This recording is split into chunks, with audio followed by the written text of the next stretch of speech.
Ini terkait ada wacana dari Gubernur Jabar ya, Kang Deddy Mulyadi ini soal syarat menerima bantuan dari pemerintah gitu, termasuk bansos itu adalah vasektomi bagi laki-laki gitu Gus. Nah itu bagaimana Ya, Gus? ini kami sedang mempelajari ide itu ya. Jadi semua ketentuannya sedang kita pelajari. Itu sih ide baik gitu ya untuk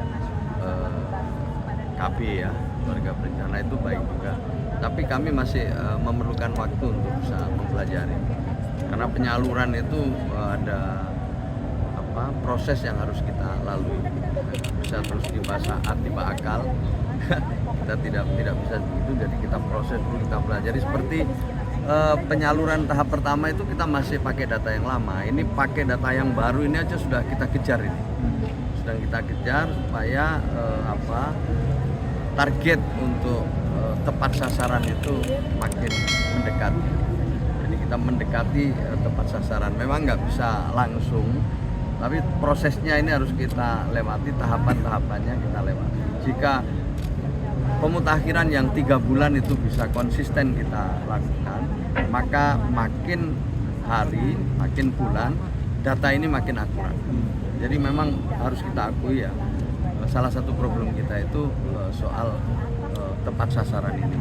Maka Presiden mengambil keputusan strategis dengan menerbitkan Inpres nomor 4 tahun 2025 tentang data tunggal sosial ekonomi nasional. Nah, jadi itu langkah strategis.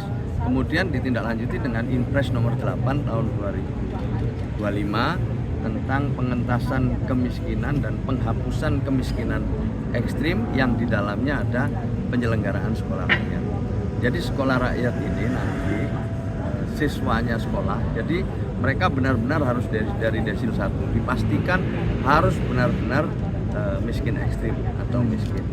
Setelah itu anaknya bisa sekolah di situ, orang tuanya nanti diberdayakan. Orang tuanya diberdayakan, kalau memang rumahnya tidak layak huni akan diberi bantuan, baik itu oleh pemerintah atau kita juga akan ajak swasta. Lalu kita juga ajak mereka untuk membuat lingkungan yang bersih di tempat masing-masing. Idenya Kang Deddy misalnya setiap penerima bantuan sosial bisa ikut terlibat dalam pengelolaan sampah, ikut bersih-bersih, itu satu ide yang sangat bagus. Tapi kalau bersyarat dengan itu kita masih terus terang masih harus mempelajari lebih jauh.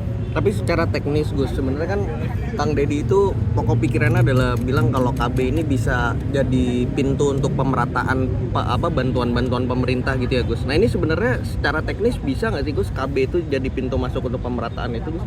Ya, saya terus terang masih perlu mempelajari ya. Salah satunya juga BPJS Kesehatan itu juga bisa. Jadi banyak sih pintu ya untuk mensejahterakan masyarakat, mendorong hadirnya keadilan, itu banyak pintu. Jadi saya masih perlu mempelajari. Ya. Makasih ya. Makasih Gus. Matur nuwun ya. Gus.